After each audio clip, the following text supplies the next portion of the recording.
Great Wednesday evening. I was struggling to get here on time. It is crazy. But it's been a very, very eventful kind of day. And let me tell you, it's just got really like, and at the last minute trying to put everything together. Uh, Thank you to my friends, my technical support. Manny, you're amazing man, wherever you may be right about now. Good evening. Had a great first day back at work. Woo! Well, work at my home doing the social distancing. Yes, while working on my professional development. Develop, girl, develop. Get Good it. afternoon, Erasmo. Abraham, buenas noches. Good evening, Casito. Can you please let my and then a dark shadow please go to bed so Nini can wash the show. Dark shadow, go to bed. Evening, Joe, my man. Love you. Tony, God bless. Tony, tomorrow night, Tony. Come on. Tomorrow we need to know what's going on. Good evening, gentlemen. Thank you for calling us, gentlemen. It's a great honor. Kimberly, howdy, partner.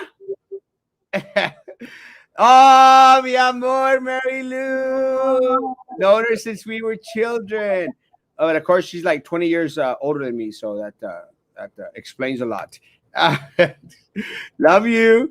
And I was looking at the wrong screen. Buenas noches, Pedro. How's it going, my man? Hurry, Frankie, with I stop. Hey, he's already got it. He just doesn't want to break down, Joe. Trust me, he has the stuff. Very soon, Joe. I promise, buddy. No, Very he has it already. He has it already. He just doesn't want to share. Good evening, Shayna. David, my primo. How was the morning? Bro, let me tell y'all tripped me out this morning because I was going like, what the heck? There's only like 120 people on. And I'm going like, what happened? What did I say? And I forgot all of y'all were in school. Man, I went from 500-600 people to 120. And I'm going like, what did I do wrong? But they got you working. Guys, I actually got a special permission from the superintendent. He says that from 9 o'clock to 10 o'clock, it's okay for y'all to be watching Erasmo live. So come on board. Come inside. The water's warm. We did it. You're amazing. Kenina, how's it going? Gosh, everyone's coming in. Yeah, everyone that didn't come into it, the two handsome devils. I'm the handsome and he's the devil. Olivo Frankie, 2 signs needed. Yes, Claudia, hermosa. Pero ya. Good evening, Erasmo, Frankie, Jennifer. God bless you. Good to see you. Thank you for the information, man. I'm still trying to see if I can get some more specific information. Keep on sending me messages. I just need you to continuously remind me. And again, folks, thank you all so much for being patient with me. Please don't be impatient with me. Honestly, I am answering 400 to 500 messages a day. I'm not even exaggerating or joking. Again, and I do it with all my heart. So just sometimes be patient and sometimes remind me, hey, Erasmo, we asked you about this, and that's fine. I'll be okay. Good evening, Cheese and Frankie. It's Royal ready to rumble. Hey, Royal. Royal Nice, Chess Master Supreme. Good evening, Goat. That's me. And Frankie O. No GAT for Frankie, just the O. Go. The O. You need the gat. You don't got the gat, you just got the O. Good evening, Cat. And Joe, did my homework. Watch your morning show before guys. And that is the assignment for the day. Everyone out there, please, before coming on at 9 o'clock, 8 o'clock, start watching the morning show just to see what you all missed. Good evening. Looking great, both of you. The future of BISD. Love you, Jeremiah. My man. I miss you so much. Saludos, ese. This guy's my bro. Good evening, Erasmo and Frankie. Minnie, God bless you. Hey, guys from San Antonio, traveling for work. Laura, miss you so much. I want to know if other schools are experiencing what we're going through right now. No, actually, and let me tell you, a lot of other schools have it a lot worse. A lot of other schools have actually decided and, sent our students back onto campus. And let me tell you, they have lived to regret it. So I'm very, very glad that we as a community were able to, make enough noise, to make sure that this superintendent, this board opted finally not to send our students back onto campus. Look at what happened in Georgia. Look at what happened in Idaho. Look at what happened throughout the country with different districts that are finally decided just to bring people back on campus. They're closing up and sending them back home. Look what happened in Florida. And goodness gracious, for anyone that thinks that wants to continue to think that this isn't a child virus, doesn't affect the children, guys, we lost a 13-year-old. We lost a pediatric patient up in Hidalgo County. We just lost a 19-year-old, an amazing student, a recent graduate from Los Fresnos High School. So yeah, it's hitting close to home, and it's starting to affect our school-age children. And let me tell you guys, as horrible as that is for the 13-year-old's family and the 19-year-old's family, if we don't learn from those happenings, from what happened, if we don't learn from them and apply it to our daily living here in the city of Brownsville, then we are next for it to happen. We're doomed for it to happen to us. Frankie, how you doing this thing?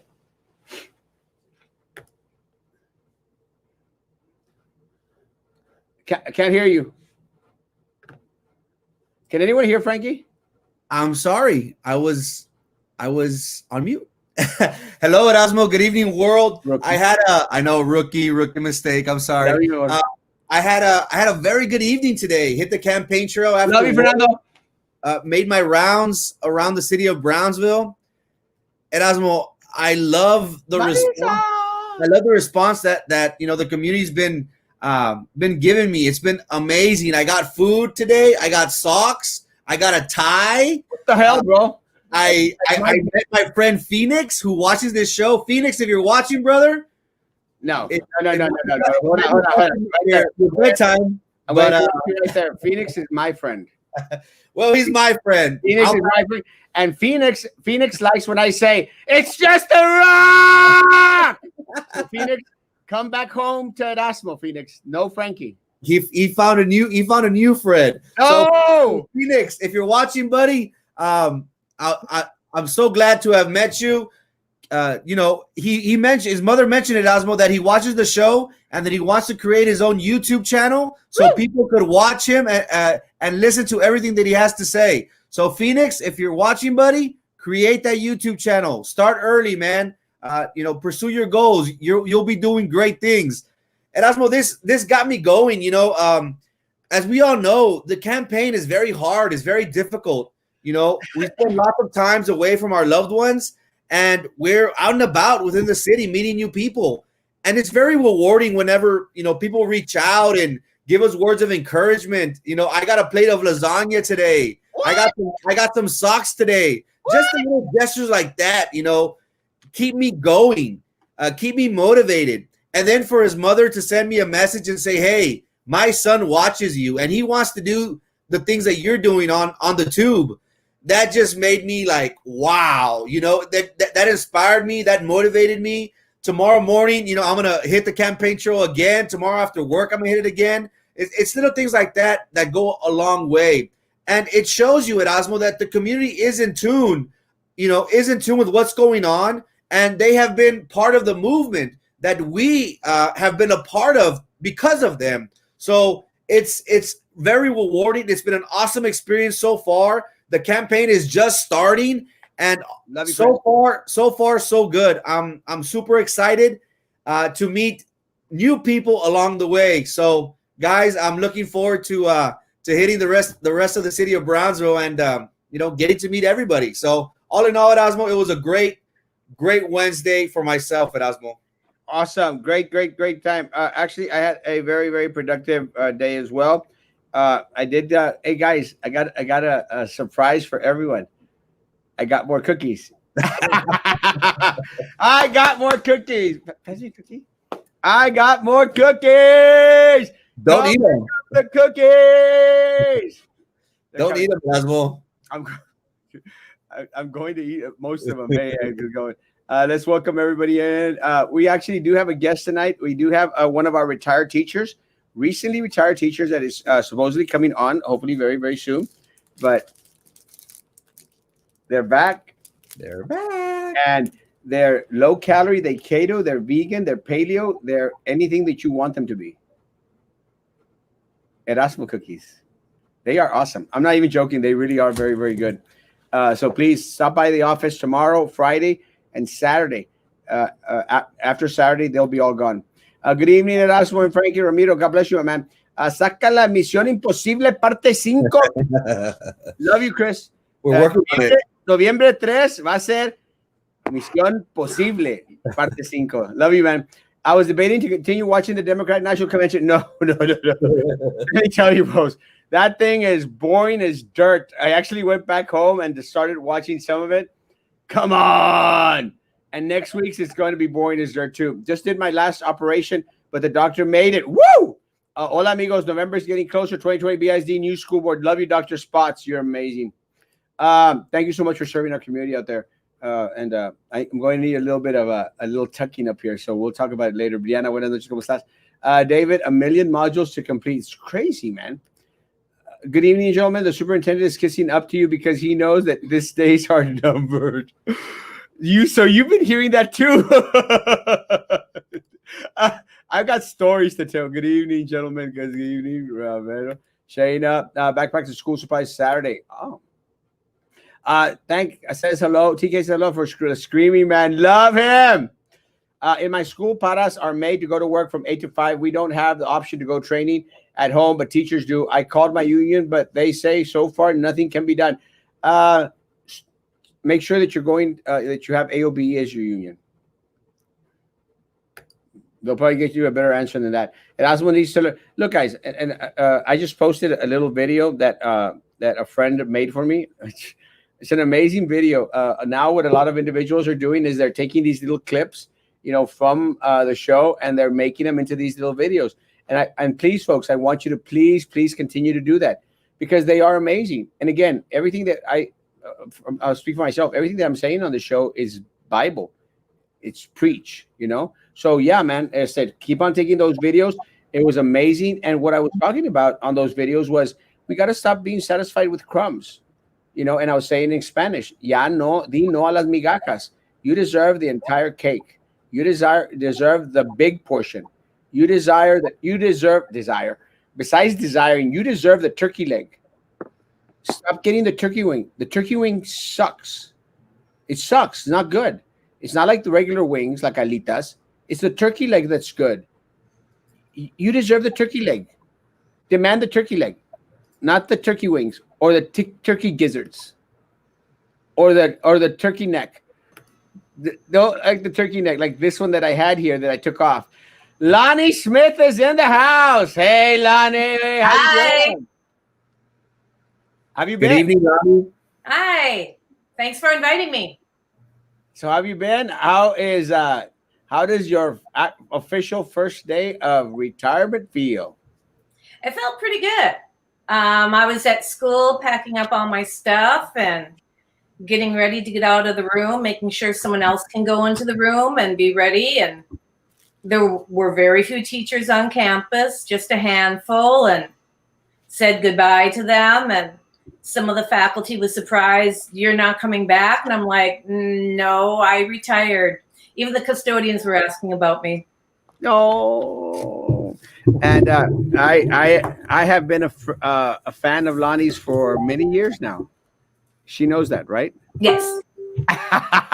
And I was very sad, and I did have the conversation with Lonnie when she and I were talking about her retiring. I was going like, no, please wait till November. Well, I was hoping to get in one more year.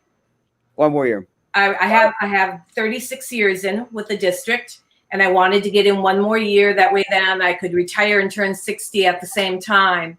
But with everything that's happening and going on, I just knew it would be too stressful for me. And also, I am diabetic, so I'm very concerned and cautious about my health. Well, that's one of the things that I think that was on the mind of a lot of individuals. A lot of individuals were concerned. First of all, I'm sure everyone was concerned in regards to the students coming back. A lot of individuals were concerned of their own health, and then other individuals were very concerned that that they might be bringing something back home to a family member, to children, to their children, their grandchildren. So is this part of the anxiety that was going through your mind back? Yes. I mean, when I first decided to retire, the idea was for the district to be every other day with maybe 10 students at a time in the classroom, and they weren't sure if it was going to be the 10 students stay in the classroom and the teacher was going to be moving, or if the students were going to be moving. And I was kind of okay with that. But when it got to where they wanted us to use all these different platforms and learn all these new different platforms, that's what started getting me stressed out learning. Sometimes you can't teach an old dog new tricks. Well, even for newer teachers, a lot of the newer teachers were also feeling overburdened. A lot of teachers felt that they were, being made to go through all these modules and trainings, and then it seemed like the next day they were like, "Oh no, we're not going to use them after all. We're going to use them being something else." There was a lot of confusion going on. I attribute the confusion to there not being a set plan in the district in regards to what was going to happen this fall semester. Am I completely off track, off base? There were times when they had decided that we could use Google Classroom and Zoom. And then I think you mentioned previously that at about a week and a half ago, they had an emergency board meeting and voted on something else. And so it's just a lot of different things being bombarded on you all at once. Is this the same sentiment that you feel that other teachers are experiencing, where they're in that, in that pickle, in that dilemma? Do I retire? Is it worth continuing? Is this something that you've heard from your colleagues? I know of about 3 or 4 other teachers that did retire. They either had close to the years that I did, or around 35 or so. And I think all of us could go on more. It's just that with everything going on, it just seemed like it was the right time to retire. Well, let me ask you: do you think that that in regards to the distance learning, do you think that we as a district were completely prepared to start distance learning, or are we completely prepared to start distance learning starting next week? I know in the spring, it took us all by surprise, everybody. And the teachers did the best they could. I mean, we were contacting parents, we were making phone calls, we were getting Zoom classes. I was having like Zoom classes 3 times a week. And I was even offering it sometimes on Saturdays and Sundays, so that some kids wanted to come on the weekends rather than the weekdays. And this time the kids have to understand and know that this is a new school year, that in the spring we were giving them packets to reinforce what they had already learned. And so it wasn't new instructional material. But now they're starting a new grade level and it's new material. They really have to be online and be diligent about it. The city of Brownsville reported today, Cameron County reported that the city of Brownsville had 6 fatalities, that were reported today. What's your opinion going forward? Do you think that the school district should continue distant learning as long as possible, or do you think that the students would better be served if they go face-to-face instruction? In a perfect world, yes, it would be best if the students were face-to-face with the teachers. But with what's going on, yes, it seems like our numbers might be starting to come down, but they're still not where it's safe to be back in school yet. And as far as 4 weeks, I would hope that we would go beyond that. I mean, personally, I think it should almost be the entire first semester. Well, and I think a lot of us share the same sentiment. One of the things that I've been saying for a while out here, and I know that you've been on some of the times, maybe all the times, but one of the things I've been saying is, guys, let's just hold off. Let's prepare. And I'm very proud that there were other districts in our surrounding areas that opted just to wait. Even wait a whole year. But I was only asking for this first semester, and then maybe let's wait and see what happens in January to see if we were able to go back to face. The way things are looking right now, it doesn't seem feasible, even in January, to come back onto campus, because our numbers have not decreased. Again, right now in the city of Brownsville, I think, if I'm not mistaken, there was 139 positives, 143 positives. I'm not sure exactly the exact number, but we have had those 6 deaths. What has really shocked me, and we talked about it right before you came on, Lonnie, is that it seems that the age group, it started off with 90-year-olds, 80-year-olds, 70-year-olds. That's why I was so concerned being in that 50 to 59 age group, where most of ours are coming now from the teens and the 20s. And these are Well, the people who thought, oh, they can't get sick. It's only the yes. old people. And they just, I mean, look at the college and universities that are now sending students home because they're having these big, massive parties. And then you've got like 200 kids on the campus that are testing positive. They're not taking it seriously. No, and then you're right. And then I really, really got shocked when I started to see, several 40-year-olds that were coding, at the hospital, because of Rona, and then 50, 60-year-olds. But then this big old splash of water, of cold water, the slap in the face for us was when, we started to see, our 13-year-olds, our 19-year-olds. And then we're at the point now that it's impossible. There's just no way. And I really, really wish that we as a district would have been a little bit more proactive in regards to setting the pace, setting the tone for other districts in our area, because we are the largest district south of San Antonio. I mean, wouldn't it have been better that for us to lead the way instead of following far behind? Everyone's in the same situation. I mean, not everyone's doing the same thing. They'll think they'll do what's best for the district. Every district is different, but I'm glad that they moved the start date back. That was something helpful that they did, because I don't think we would have been ready all of this at the beginning of August. This is a hypothetical question, Lonnie. Okay.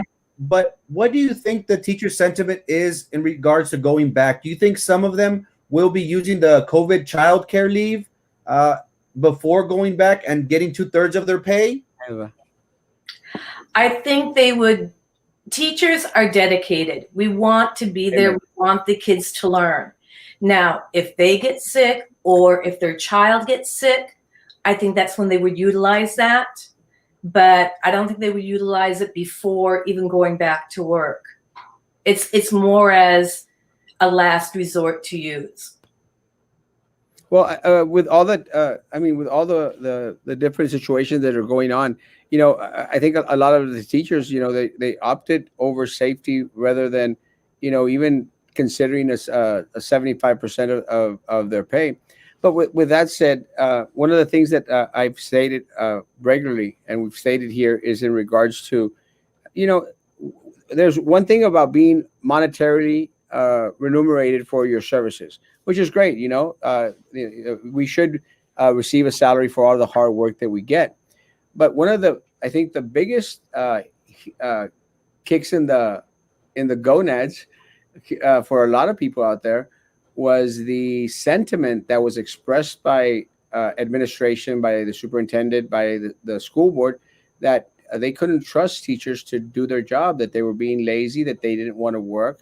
And what shocked me, that these words would come out of their mouth when we know for a fact that we have an amazing, dedicated, and devoted staff out there. BISD teachers are some of the hardest working people. I mean, like I said, some teachers went above and beyond, and it was a lot of work, but we all got through it. So what is your take in regards to your feeling, and the feeling of a teacher is when the superintendent says that y'all just don't want to work, y'all just being lazy? It is hurtful. I mean, knowing how hard I personally worked and putting in so many hours a day, and it wasn't just a 8 to 4 job. I mean, we were doing things after work, contacting parents late at night. My phone would go off at 2:00 in the morning sometimes with messages from the students and texting me and things like that. And like I said, it wasn't even on just Monday through Friday. I was doing some Zoom meetings on Saturdays because I wanted to do what accommodated the students. You had previously mentioned how you have served for 36 years, if I'm not mistaken. Yep. What's your take on teachers with seniority? Have y'all been compensated adequately? They've gotten better at it. As far as I know, at the beginning of summer, they were cutting us off at 30 years.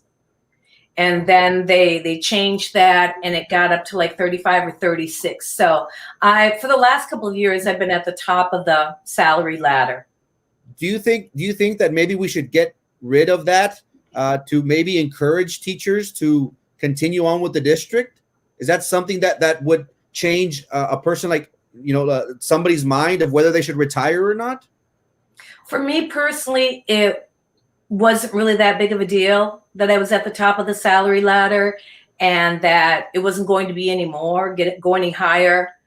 I enjoy teaching. I'm going to miss it greatly. Like I said, I knew I could have still done another year or more.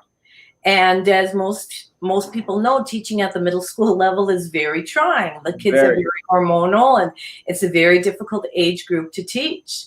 But I enjoyed it, and I wish I could have given it another year. One of the concerns from a lot of the teachers out there was what they had to go through, Lonnie, the last 6 weeks of previous year. A lot of our teachers, something that Frankie mentioned, despite the fact that the superintendent would say that they didn't want to work and that they were being lazy, some of our teachers, were communicating with me that at Erasmo, we have never worked harder in our entire life. Oh, I agree. I mean, we had documentation that we had to take care of. We had to make sure and document the parents that we contacted. We almost had to do almost a minute by minute log of what we did during the day to verify and justify why were we receiving a paycheck. Making a list of students who we couldn't make contact with, going on the Google Classroom, doing Zoom meetings. It was a lot. It was more than the average workday. It was crazy. And let me tell you, we do these shows from 9 to 10, 10:30-ish. And let me tell you, a lot of people were coming on at 10:45 saying, Erasmo, sorry, I missed your show. But I was still communicating with students at the wee hours of the night. Yes. And one of the things, Lonnie, and I know about it because I communicate with teachers. You and I have communicated before. We've communicated before I was on the board, while I was on the board, and after I was on the board. And, I communicate with teachers. So I feel their pain. I feel their angst, the anxiety, and everything. I believe that there is such a great disconnect with our elected officials, aka the board members, with our personnel, that they have this mythical idea as to what actually happens in the classroom because of the lack of contact. Am I completely off base? The classroom has changed over the years. And for those at main office, they should go out into the classrooms and see what's going on and see what a marvelous job these teachers are doing. I know when they do start, you're going to have administrators pop in on your Zoom meetings and things like that, to see what you're doing and how the class is going and things like that. And I had no problem with that if my principal popped in, which he did a couple of times. School may be starting in September face-to-face, but us paraprofessionals are going to be going to school every day, Monday through Friday, 8 to 5. Why is it up to the principal to decide who goes on campus? And again, I feel for my paraprofessionals. I think that there's so much confusion in regards to what exactly the duties of our paraprofessionals are going to be. I know that substitutes are also going and doing some trainings today as well. And again, there's still a lot of confusion as to why they're even taking the trainings, because they don't know exactly what their job assignments are going to be. I'm going to attribute this again to them being so slow in initiating or starting a plan. They had all summer to bring something to the table. They did not. To this day, there's a lot of confusion. I think some of my friends up here were saying, I think Nelda was saying that, there's still a lot of confusion in regards to there's no uniformity. One campus will do it one way, another campus will do it another way. And what happens is a lot of our personnel, they communicate with each other, and the lines get crossed. And a lot of individuals don't know what's going to happen. Well, I know at the middle school level, there is a sense of uniformity as far as we're all going to a block schedule, 90 minutes for each class. From what I understand, even when they come back face to face, they're going to maintain that 90-minute block. Okay, and so that's going to be consistent from all middle schools. So that should be one thing that is helpful as far as that. Well, Are these periods, this block schedule, is this going to be where the teachers are moving classrooms so we would have less interaction between students, or would the students be moving around from class to class? I don't think they have that figured out yet. They do more or less want it to be where the students stay in the classroom, have breakfast in there. Those 10 or 12 students stay in that classroom. They'll have lunch in that classroom. And the last I heard is like it's an A-B group where group A would come on Monday, Wednesday, and Friday of one week, and then Tuesday and Thursday of another. I could be wrong. It may have changed, but that's kind of the plan that they had as far as when they do go back for face-to-face. They still don't want all of the students there at the same time. And it's kind of hard when you have to try and only have half of 1,000 or 1,100, I think was the count at Garcia. And I've heard Stillman's like up to 1,500. Those are ridiculous numbers. They are ridiculous numbers, and I think right now my cousin Castro was saying that right now that they have scheduled like 30 to 30 students apiece, and hoping that they behave in that setting. But it is going to be distance learning for the first 4 weeks at least, and then they're going to ultimately decide what's going to happen the next weeks. My fear, Lonnie, is that because of everything that is going around at the national level, despite something that Mario made mention, some of our colleges of universities that opened up, now are going to have to come back because and close shop because of the individuals that tested positive. But the sentiment throughout the country and throughout the state is for students to return to campus, and I'm very hesitant to believe that after 4 weeks, we are actually going to get a waiver for another 4 weeks. Very, very hesitant to believe that. Do you think it would be best? Because all it's going to take is for one student or one teacher to test positive, and then that whole school's going to have to shut down and be disinfected and everything like that. And so you go back to square one. It's 4 weeks is not going to be enough. No. Not even close. Daniel, stop by my office, 1240 East Madison. I got a shirt for you and for the band. So please stop by 1240 East Madison. Amazing, talented individuals. Creekwood Band. Guys, Lonnie, we were talking about anxiety. And let me tell you, one of the things that I've been told throughout the summer by a lot of our teachers is, they're starting to experience that anxiety. A lot of them have started to, are now on anxiety medication. What is the level of anxiety for a teacher coming back to 2020, 2021? I was dealing with the stress and anxiety until the end of July when I made my final decision. It was trying to figure out how things were going to be done, how I was going to handle everything, how things were going to work, and how many students am I going to have in the classroom at a time, and just all the different logistics of everything and how we were going to be working through this. And it's taking its toll. And then at the beginning of the year, I know the teachers have a lot of professional development videos to watch and go over those. And it's going to be new for everybody, but it does take its toll on the stress. And that was another thing that concerned me as far as the diabetes, that stress and anxiety is not good for my health. Not at all. One of the things that I think that a lot of individuals have made mention here is the uncertainty of what's going to happen with distance learning. Our teachers did an amazing job during the last 6 weeks of last year. But my concern is, how are we now going to deal with discipline as educators in the new distance learning era? I mean, are there concerns out there by other teachers in regards to how discipline is going to look like? Not so much as far as discipline, but the attendance. The attendance in the spring was not good. I had about 150 students on my roster and offering 3 different times that they could come. Trying to cater to their times because they were busy playing Fortnite late at night. I wouldn't have that many show up to my Zoom meetings. I think in a week I would have a total of maybe 35 at the most out of 150. And the students had the attitude that, oh, they're going to pass me anyways. And they've got to buckle down at the beginning of this year and realize that this isn't just a review. This isn't just packets. The students are receiving their books, their workbooks, the syllabus.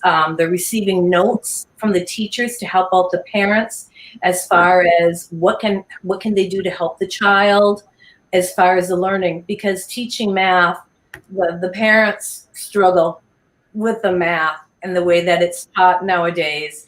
And they need help as much as the students. And Frankie, I want to commend you for being on the platform about special ed. For the last couple of years, I've been on the special ed team. And they're the ones who are really getting left behind. But then again, that's not administration's fault or my fault. The kids are already behind as they are, and very few of them were coming to my Zoom meetings to see the classes. And I had bought a tripod and a chart tablet, and I was doing the math problems to see it worked out and everything. And a lot of them didn't even bother to come. They had their packet and they just circled and bubbled in answers, and here I'm done, Mom. Lonnie, now that you bring it up, what can be done? Because our fear is that we do not want our students to go back to the brick and mortars due to the fear of possibly contracting the virus.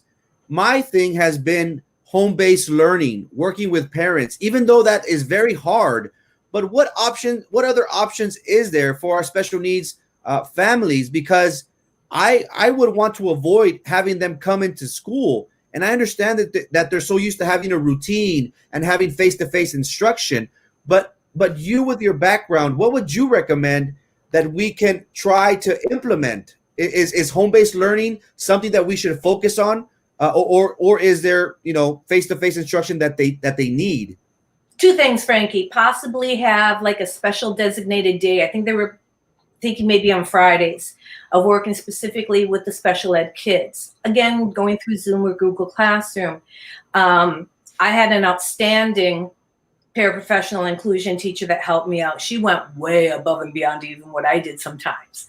But I mean, she would be on the Zoom meeting with me, monitoring the students, see who was asking questions. She would answer their questions and things like that.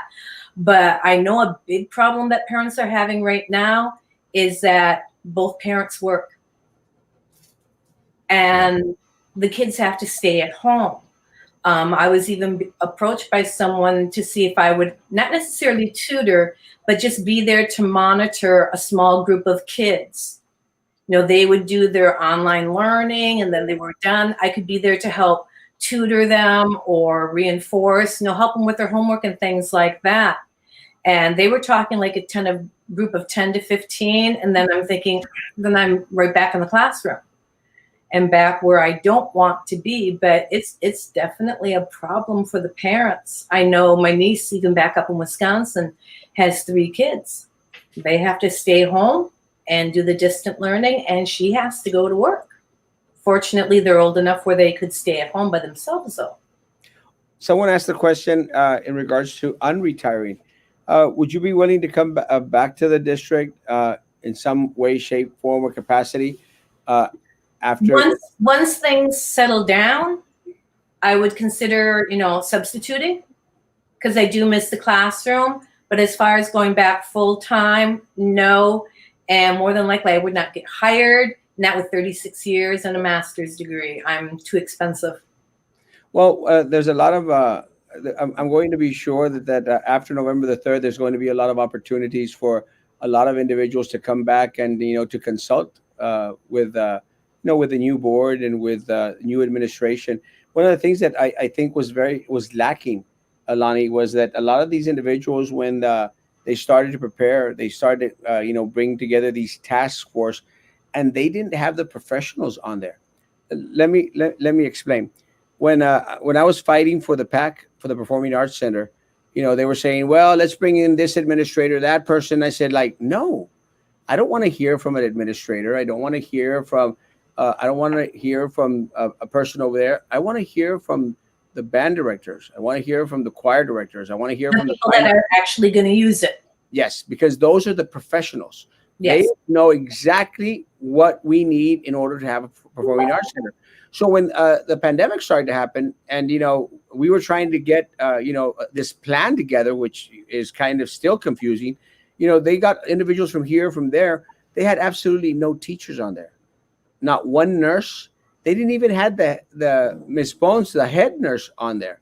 And I was going like, what is going through these individuals' minds? We need the professionals, the individuals who have 36 years experience in a classroom, have dealt with special ed, all these individuals giving us ideas in regards to how we can move this district forward in a way that will make it successful for everyone.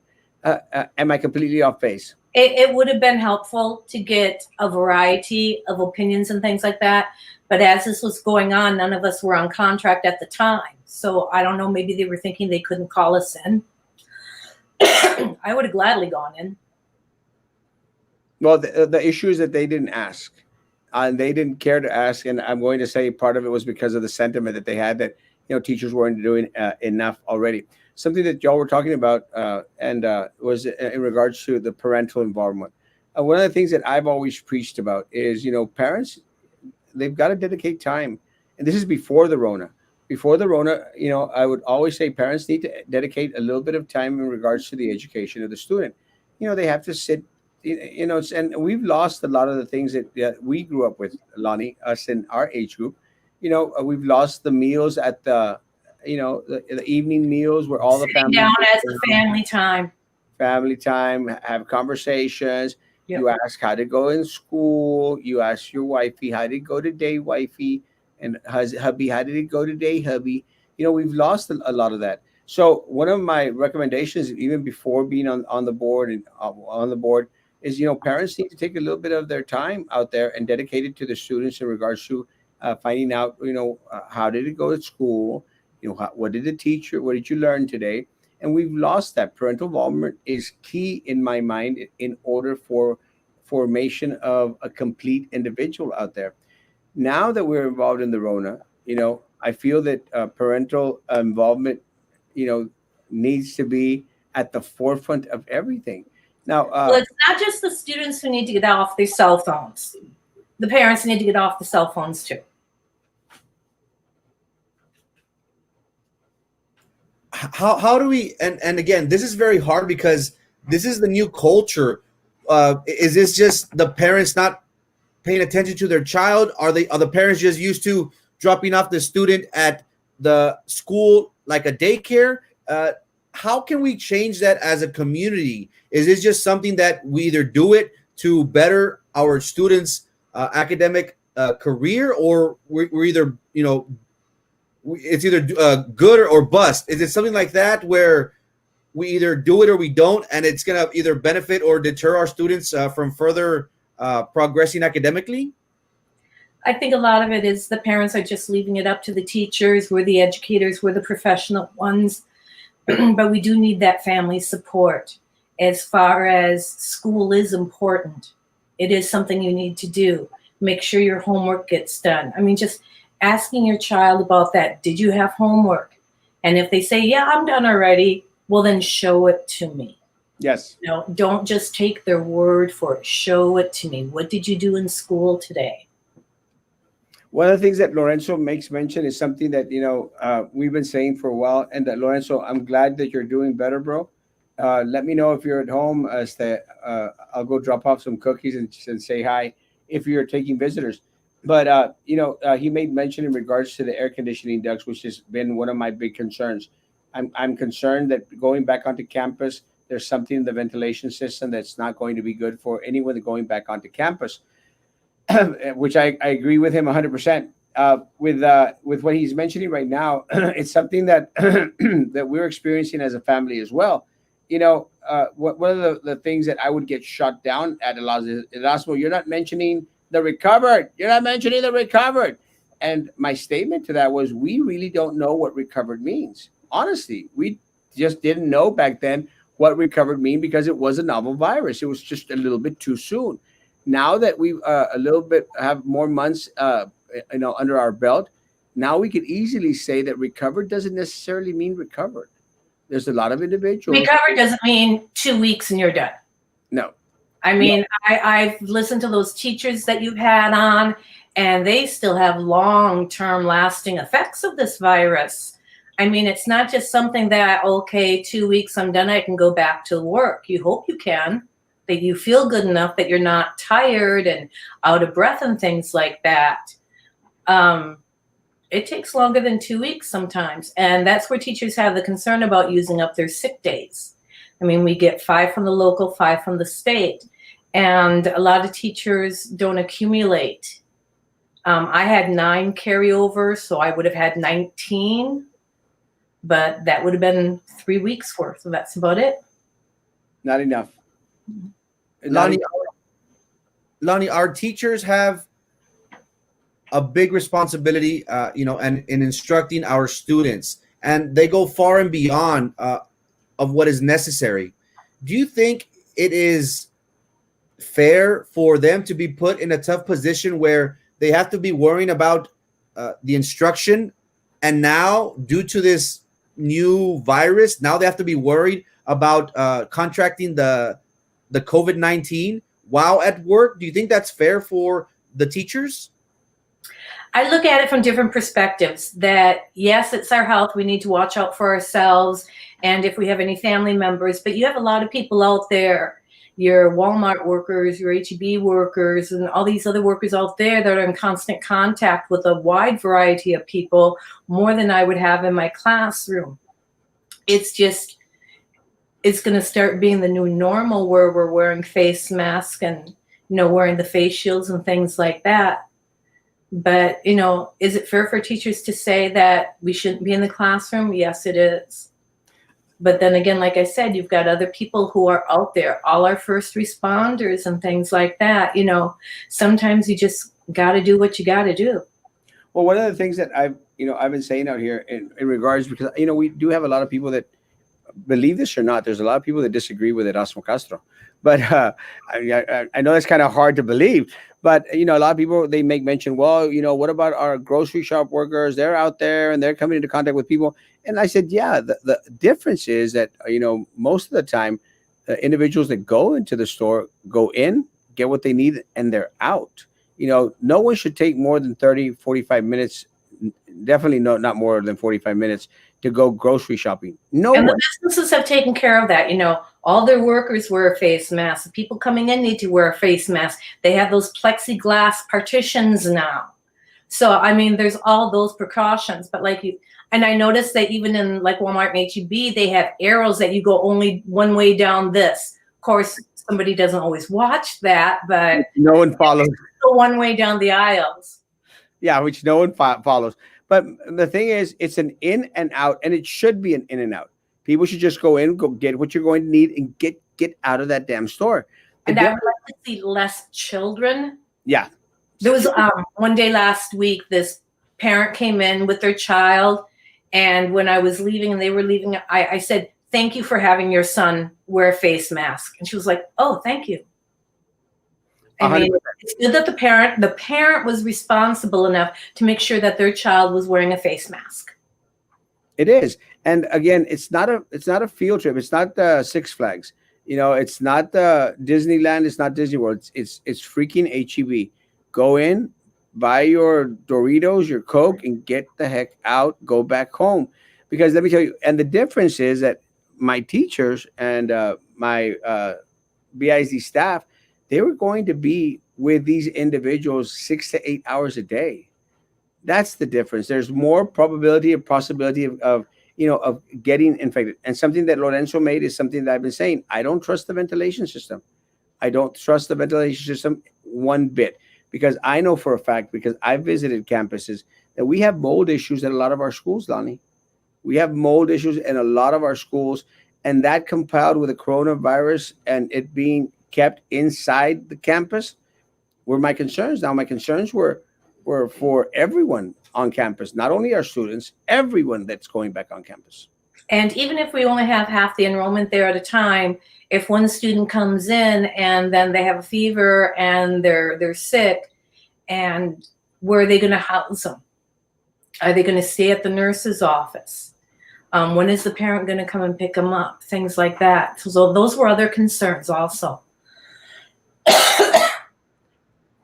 Sandra makes a very, very valid point, and this is one of my biggest concerns. My special ed student does not do well with online classes, and I do not have the time to sit with him for four 90-minute block periods. I need to work for this health insurance to be able to pay for the 8 psychotropic drugs he needed, psychiatrist and psychologist. And let me tell you, that was one of my biggest concerns in regards to our special education students. And this is why we need to have a plan. And we needed to have all these what ifs taken care of by the district, because ultimately it's going to be the district's responsibility to provide services for our students. And let me tell you, a lot of our students can't sit at a monitor for four 90-minute periods. A lot of our students can't feed themselves. So we're going to have some type of direct interaction with the students whatsoever. But then you go back into the what ifs. Our teachers that are going to be having this close contact with our students out there, are they prepared? Are they highly trained? And they were not, in regards to a lot of the different guidelines that were being set up by the doctors, and not so much the CDC anymore, because the CDC was trying to become very, very politicized, by our doctors in regards to what to do in these different situations. We never had the answers because the professionals were never brought in to the task force to give their point of view. So I understand. I was investigating that. Okay, even if we had 10 or 12 students in the classroom and they were spread out enough that, okay, I was going to be wearing my face mask. I was thinking about getting an actual face shield and then a plexiglass partition around my desk. And so those were things that I was considering doing for my own personal safety. Administration could have easily reached out via social media for anyone willing to volunteer their time to offer opinions for plan with effects. And Nelda's right. Look, Nelda is one of our retired teachers as well. And we had amazing individuals who recently retired at all levels of the academia out there. It would have been so awesome to have a lot of these individuals come in.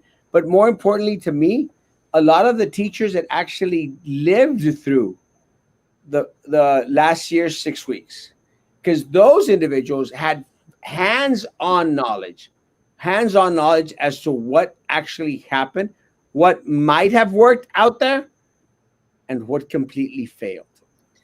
I know another thing is that during the last 6 weeks, different teachers use different platforms. Like I said, I was going with Google Classroom and Zoom. Other teachers were I also used the Remind app, the WhatsApp. And so there were just lots of different things going on. And so another reason I was concerned with starting the school year is at the elementary level, were they using something different? Now, when they come into middle school, they have to do something else, a different platform. But these kids are so savvy in technology that they would adapt. Yes. How do you see, and again, another hypothetical question, how do you see the special needs students? Do you see them thriving in this distant learning, or should we have, how you said, 1 or 2 days assigned to them where they do receive this face-to-face instruction? It's, if they're in with that 90-minute block time, granted it might be 30 students in that block. And as a teacher, I'd be more focused on my teaching and my instruction and things like that. And I'm not able to monitor and go around. Are you copying the notes in your workbook? Are you copying everything down? If you have questions, it's hard to look at your monitor and see which students are asking questions so that you can answer them. You do want to answer their questions because they are the ones that are very nervous and shy about asking questions. And that's why in the face-to-face, it's a lot better, having that inclusion teacher in there that can actually assist me and go around and monitor and see that the students are on task, ask them if they have any questions and things like that while I continue with the instruction. Face-to-face for the special ed is the best. It's the best for anyone, but it's just not possible.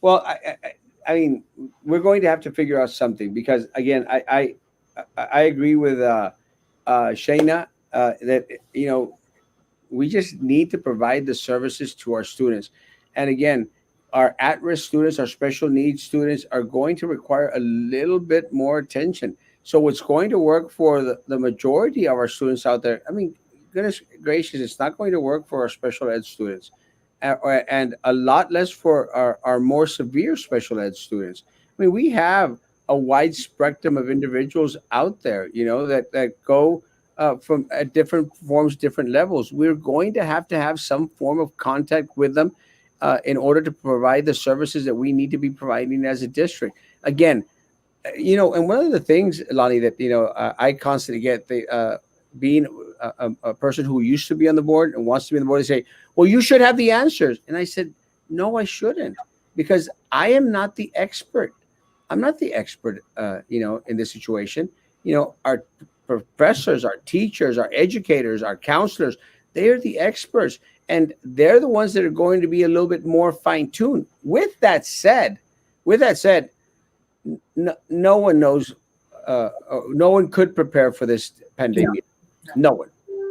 No one. I will say that the folder teachers, the special ed folder teachers that are assigned to these special ed students, they do a lot of support for us in the sense that they will individually contact their students, see how they're doing, see if there's any questions and things like that. So I know, like at the middle school level, the special ed teachers are assigned a certain group of kids.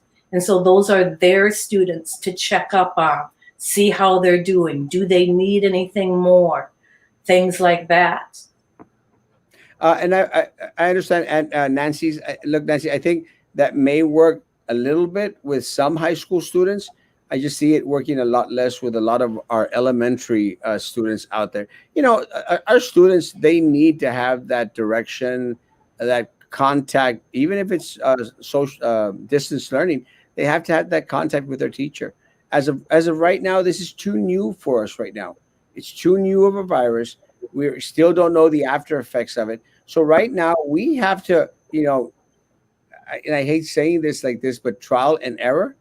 And I hate saying trial and error, because it really it's what's going to happen, guys. And we all have to be patient.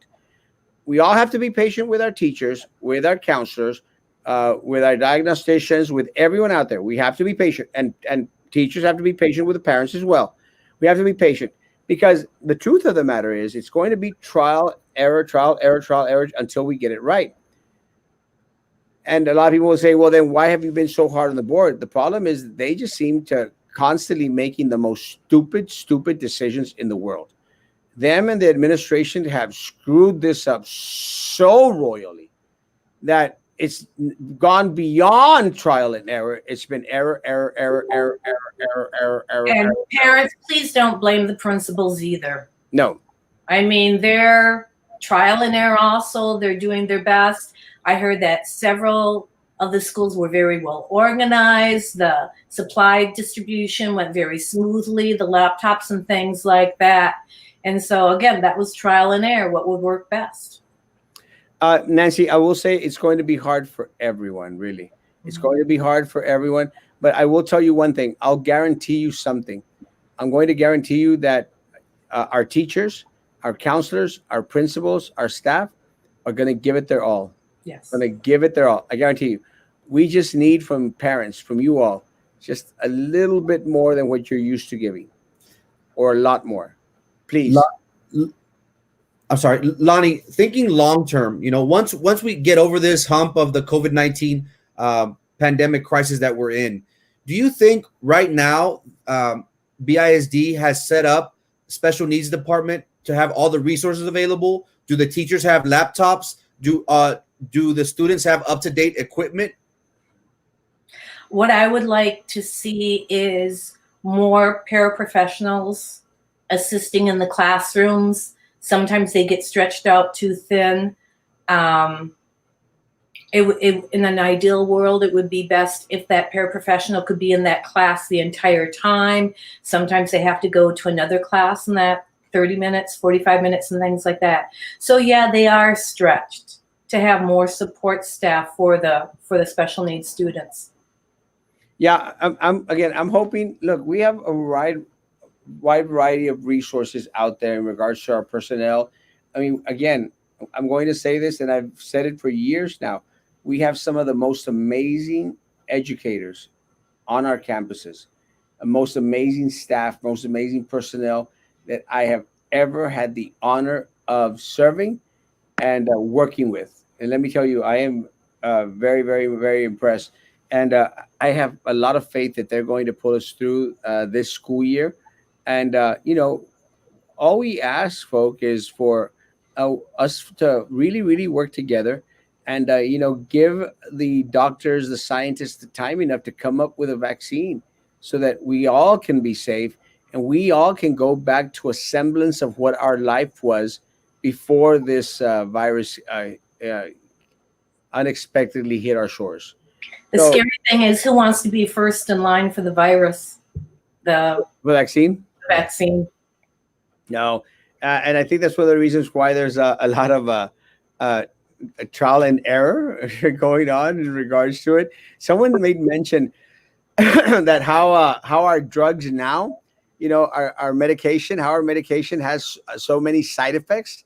And it's kind of funny because you watch these commercials for Lucerna or something. It says Lucerna. Side effects could be loss of sight, loss of hearing, loss of taste. And they Palpitation, say it really fast. everything, and death. And you're going like, what the hell am I taking? You know, is it that's supposed to make me better or make me feel worse? And Sometimes the cure is worse than the disease. so yes, guys. So we don't know exactly what's going to happen with the vaccine, but whenever it gets perfected and we get an inkling back of the life that we used to have before, I'll be a very, very happy by then board member. Board member. President. I'm sorry? President of the board. President of the board. Yes. I'm patient and I understand, Sandra. I completely understand. And Sandra, you're right. They have dilly dallied a tad bit too much.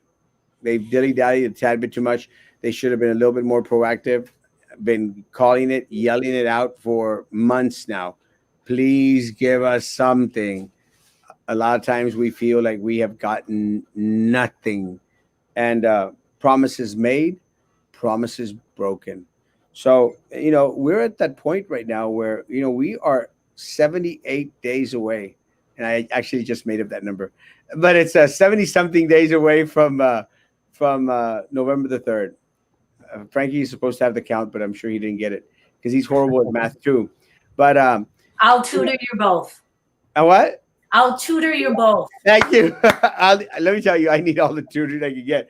I am literally horrible at math. But we're 70 some days away from November the 3rd. And again, I'll say this. We as a community have an opportunity that we have never, ever seen before. We have the opportunity to do a 180, complete 180 in regards to the direction of the administration of the function of the board. 100%. I mean, it is in your hand. Vote. Sorry? They need to go and vote. Yes. It's amazing that a town this size has such a low percentage of voters. Hopefully, with this being a national election for the president and everything, we'll have a higher percentage of voter turnout. So let's hope so. Well, I'm counting on 30 to 35,000 individuals to come out and vote. And But still, it's only like 20%. See, I know my math. you're right. But with 30,000 people coming out to vote, I'm going to say that we can do this, folks. We can do this because what happens, Lonnie? They're used to having 8 or 9% of the people coming out to vote, and those are individuals that are already set in their ways in regards to who they want to vote for. It's this extra 21% that is so unpredictable to them. They don't know how they're going to vote, and I'm counting on my 21% to come out and vote. I'm counting on my base to come out and vote. And, this election is going to be different from any other election out there, guys. I don't only need for you to come out and vote. I need you to pull your abuelito, abuelita, tío, tía, everyone.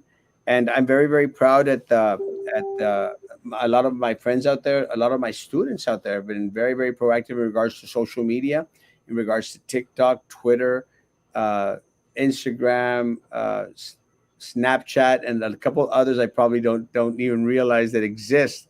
But I want to thank my students out there. Please keep on sharing the material that is out there, and I mean, this is your race to win, because the future of the district is the future of our community, and not only in academics but in every aspect of life. Well, think of all the students, the young adults who are 17 right now, and will turn 18 by November. We need to get them registered. They're probably thinking, I'll vote some other time, But, if you're 18, you can vote. Get registered. 100%. And I actually this past week ran into a student, a former student, a 17-year-old. He said, "Oh, sir, I'm 17." I said, he goes, "And I turned 18 in October." And I said, "You qualify. Go get registered." And I'm hoping that we got him registered. Let's get some last questions. My son is in the 504 program. He has special educational needs. How am I supposed to provide those services? Google Classroom doesn't do it. Most modifications and accommodations are like extended time, which the students will still be able to have because that is part of their IEP. So the teacher still needs to honor that they can hand in assignments, whatever a day Sometimes after it's assigned and things like that. Shortened or reduced assignments. I mean, the teacher needs to be aware of what the IEPs are and still, use those accommodations. 100%. And again, Suzanne, we're hoping that from here till the start of August 25th, we'll be given a little bit more information as in regards to what if this happens, what if that happens. I'm praying that that's the case. Again, give the teachers time. Yes. To get the IEPs and everything from administrators, from folder teachers or whatever.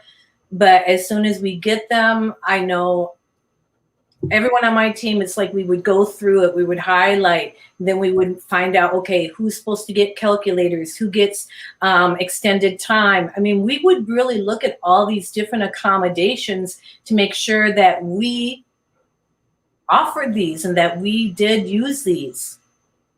Annette is right. Spring break week was when BISD told employees not to return to work because of COVID. That was 6 months ago. 6 months. Good Lord, goodness gracious, get real. That's almost half a year already, and still they don't get it. How much more time will it take for administration to realize this is a long-term situation?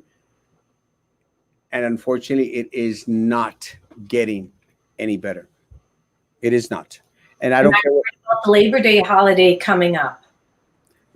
Are we going to have family get-togethers and parties out at the island again, like we did for the 4th of July, and then watch the numbers go up again after that? It's going to be chaotic. And again,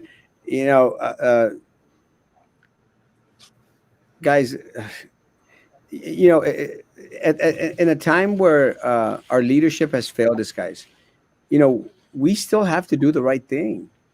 Just because, and let me tell you, one of my great disappointments, and again, I'm very conservative, I'm a constitutionalist, but I was very, very upset when they were going, face coverings, no face coverings, face coverings, no face coverings. Guys, wear your damn face coverings. I don't care what Abbott says. I don't care what Trump says. I don't care what anyone says.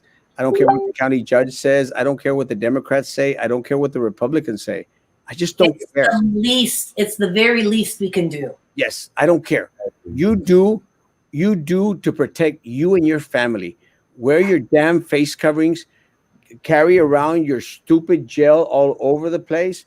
And please social distance as much as possible. It's not a government's fault. And stop blaming everyone in politics. It's not the president's fault. It's not the Abbott's fault anymore. And I'm not saying that it isn't their fault. It might be, but right now focus on what you can do for you and your family. You and your family. And if you and your family is going, you can assure that your family is going to be safe by social distancing, wearing a face covering, carrying your hands, you're washing your hands. Just do it. Just do it. Stay home as much as possible. Seclude yourself as much as possible. Please, please. And let's wait for a halfway decent vaccine to rear its head, like the head of a turtle coming out of its shell. A Galapagos tortoise? A Galapagos turtle. I knew it was coming. I knew it was coming. I'm sorry to say this, but sorry, administration. I'm sorry to say this, but it's true. The mentally ill and special ed are the forgotten population. However, they have the same right as any other, 100%, to get the proper education to be successful, 100% in their academic career and to become productive citizens in the community. I'm sorry, but BISD has let this population down. Again, it is not our teachers that have let our special students down at all. And and I understand what Sandra's saying, and me and Sandra are on the same wavelength. Our teachers have not let our students down. Neither has staff, not our paras, no one. Higher administration has taken their resources, has not provided what they've needed. They have let our special students down. They have, not our educators, not our food service people, not our nurses out there. Amazing, amazing individuals on campus. I mean, they they need the resources. And you know what? As much as people out there say, well, and it's true, the administration, they mishandled a lot of the funds, but it's your fault, folks. Your fault. And accept responsibility. It is your fault. If you would stop voting the same crap in over and over and over again, maybe we just have a different outcome. But if you keep on voting the same over and over and over again and expect a different result, then that is madness.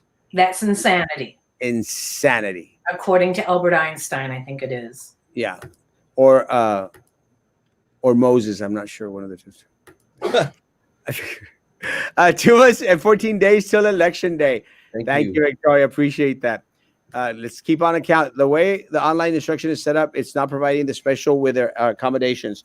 This violation of their rights. Yes, Ms. Lani, you look amazing. Hi, Mary. Tomorrow morning, I have been notified. We're extending an invitation to candidate for place 3. Candidate for place 3 to come on the morning show tomorrow at 9 o'clock in the morning. Miss Jessica Gonzalez. So Miss Jessica Gonzalez, very, very, very welcome. And you know that it takes a lot for individuals to come on this platform, this type of platform, and to express their concerns and to express their wants and desires. But again, we've made the invitation to every single individual out there that's planning to run for board. You're welcome to come on here. A fair platform to share the reason why individuals should opt to vote for you instead of the incumbent. So again, Ms. Jessica Gonzalez, candidate, BISD candidate for place 3, tomorrow morning, 9 a.m. Be here. I know a lot of my teachers won't be here, but parents need to be here. So thank you, Jessica, for wanting to come out. Today at my campus, all office staff returned. Nurses had asked about taking temperatures in the morning. Now administrators saying that they were told that it was not necessary. I feel a little safer knowing that if someone has fever, for them to go home. What do you think? Please keep my name private. Let me tell you, temperature taking can only go so far. Temperature taking can go so far because someone's temperature has a read normal doesn't necessarily mean that they're not carrying the virus. It's just the way it is. But with that said, something that Lonnie mentioned has been one of the concerns that has been shared with me by several of my nurses out there. And I love my nurses. I love my frontline staff, my office workers. You all know this. Who's going to take care of a student when, when they're starting to have these symptoms? My nurses are concerned. They're not prepared to have to deal with a coronavirus positive student and they're supposed to stay with them until the parent decides to come and pick them up, or someone. Those nurses' offices are very small. Very. Yeah. And each school has one nurse, if I'm not mistaken, per campus. So what happens if they get sick? This is only going to lead to more either positive cases, or it's going to get worse, especially in that campus. ELL students. That's another thing. You have those students that are struggling with English as their second language and learning it. I'm a monolingual teacher.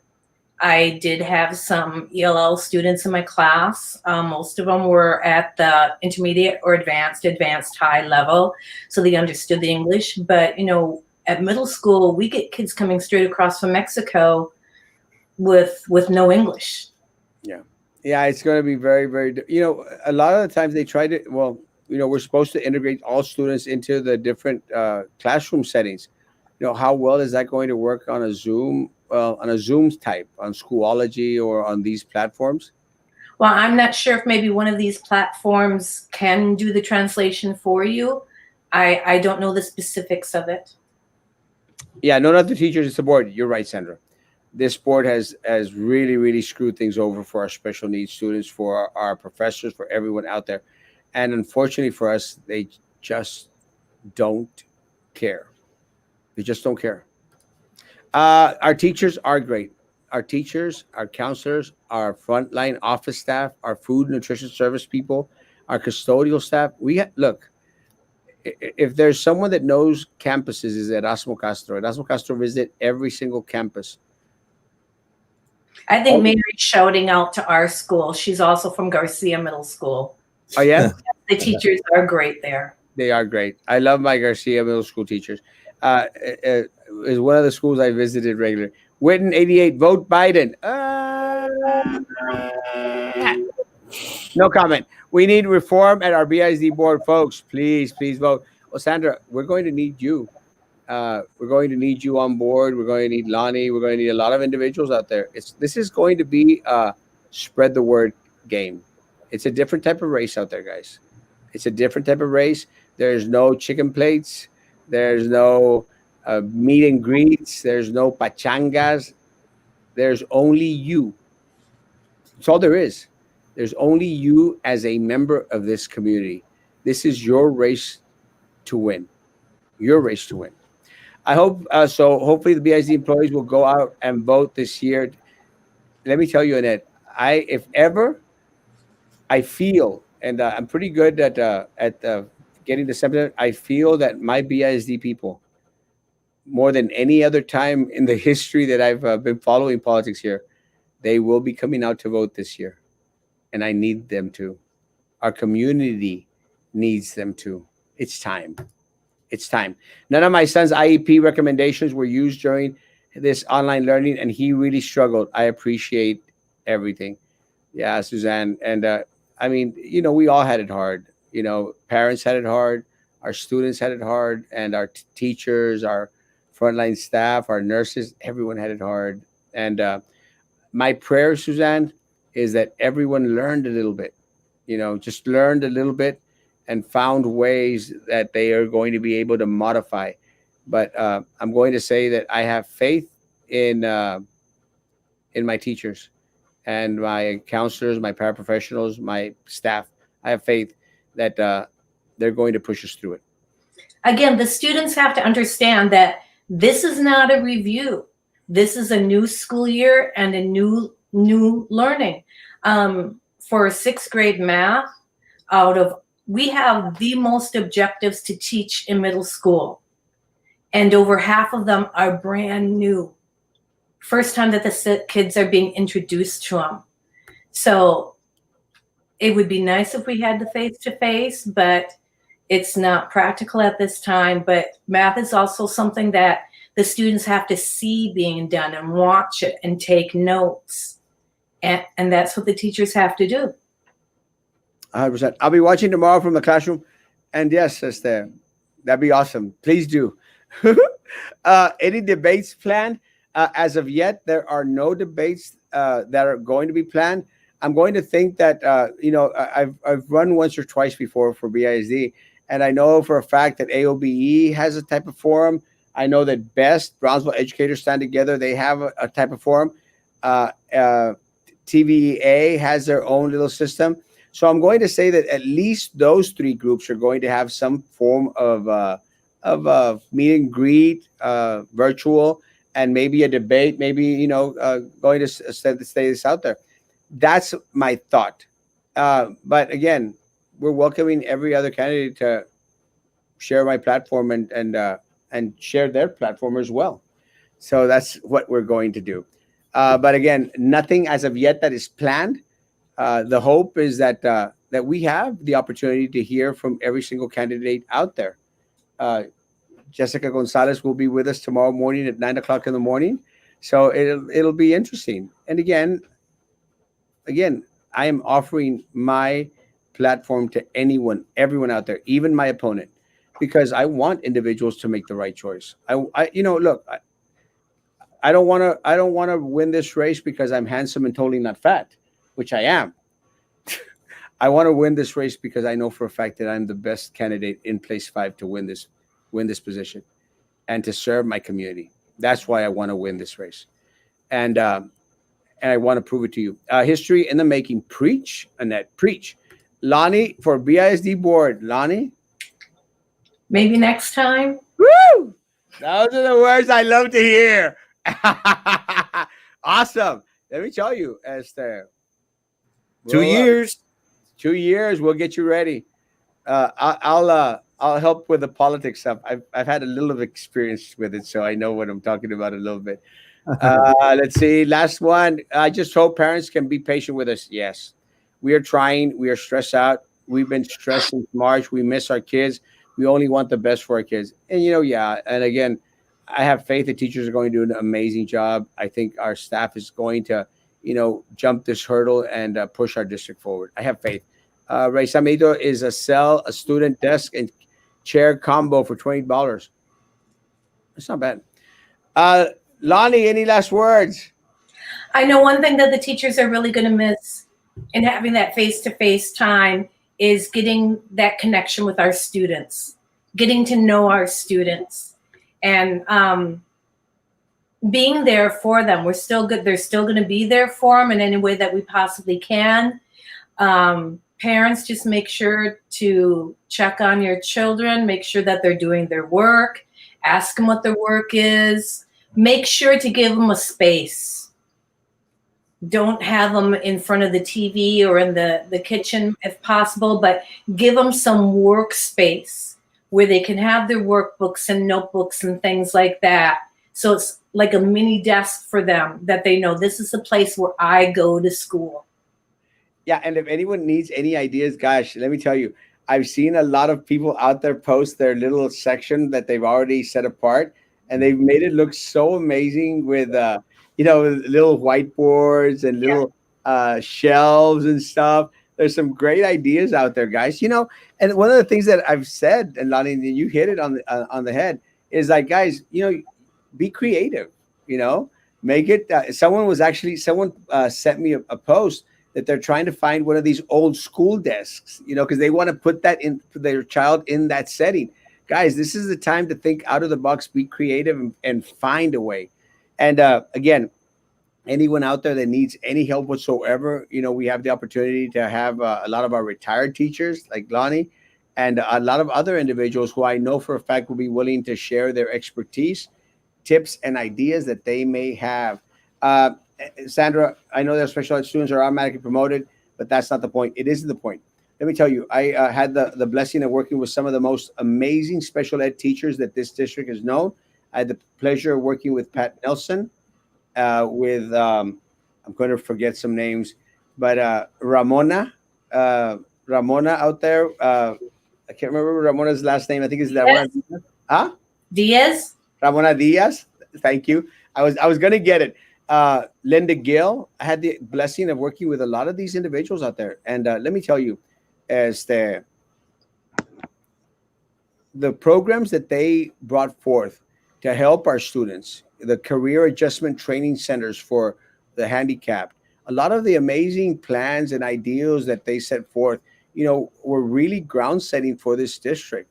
And that's the kind of thing that we need. We need to teach those life skills. We need to teach our school students a lot of the things that they'll actually be using. But let me tell you again, Miss Cook out there, one of the amazing special ed teachers that I am enamored with. I love because of she actually took care of my nephew up at. She was the teacher for my nephew up at Champion Elementary. Let me tell you, my Matthew loves that teacher, loves that teacher. She is amazing, amazing, and so are the paraprofessionals. And we just have some amazing people out there.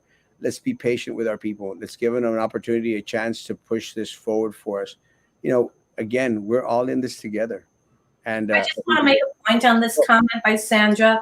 Please do not assume that special ed students are automatically promoted, because especially at middle school, they hear that at elementary, but at middle school, the rule is that if they fail 2 classes, they can still go to summer school. But if they fail 3 classes, they will automatically be retained. They can have special art meetings and things like that, but please do not assume that your child will automatically be promoted just because they're special ed. 100%. Frankie, last words. Sandra, I understand your frustrations in regards to, our special needs students. Nelda made an excellent point on our English language learners. There is going to be some adapting that we have to do.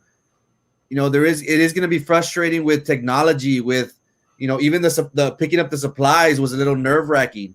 But all in all, I am confident, and I know, I can guarantee that the teachers, they're doing their best. They're all day training. They're preparing. Erasmo, said it best.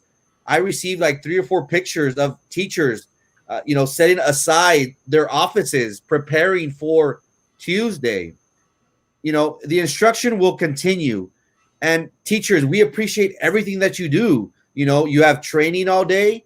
You're preparing for the upcoming school year. And it's unfortunate that I know that leadership has not given you that confidence that you deserve, whether it was through the $67, whether it was to even giving you a plan. We still have yet to have any guidance as to how our special needs department is going to be handling this. I understand, and I've been an advocate of not having them return to the brick and mortars yet due to the possibility of contracting the virus. But I am confident that the teachers will go far and beyond to do what is necessary to make sure that the accommodations are met for our special needs population and that our students have every opportunity to succeed in the classroom. It is my expectations that it will not be 4 weeks, but it will be longer of distant learning instruction. But we have to adapt to our times. I hope that this will be a learning curve which we will adapt to very quickly. Only time will tell, but I'm confident with the teachers and with the employees that BISD has that we will make it happen. I'm thankful also for Lonnie for your appearance, ma'am. I hope this isn't the first and the last time. Maybe we could do it maybe a couple times a week, maybe once a week. It's good to have your expertise, your passion show. And I'm just so glad that you came on tonight, shared with us your experience, and hey, 2 years, Lonnie for BISD. It's music to my ears, man. Have a good night, everybody. Guys, have a great evening. Let's see, Sandra's one more comment. I don't want my child to be automatically promoted. They won't be. I promise you, Sandra. I want my son to thrive because he is extremely smart and an expanded vocabulary beyond his years. But I want him to have the opportunity to learn with the acclamation he needs to succeed. I don't blame the education staff. I blame the board. And you are right. I love you, Sandra. And you keep on voicing your concerns. You keep on voicing your opinions, and you keep on coming on here. You're doing an amazing job. Alani, I love you. I love you. Again, Lonnie and I have had great conversations throughout the years, and I appreciate her friendship. I appreciate her redirection at times for me. And I appreciate her coming on and again sharing her expertise. She is uh, going to be greatly missed, not only at Garcia, but at the district. But again, there's always tomorrow for dreams to come true. See what tomorrow has for us, guys. Again, for everyone out there, man, if your neighbor, your family member has contracted coronavirus, please, help them out. Don't let them go out and about. Go to their grocery store for them. Leave their groceries on their porch. Go get medication for them. Don't let them go to the pharmacy, please. We have to work together to control this virus any which way that we can. Guys, please, please continue to be good to each other, and And please don't forget to do the census. don't forget to do the census. You see, redirection. 2020census.gov. 2020census.gov. 2020 Register to vote. .gov. 2020census.gov. Guys, I said I'll be posting it regularly. Please, please, please. It is so very important. And please make sure that everyone is out there is registered to vote. Guys, please be good to each other. And please, please be good to me.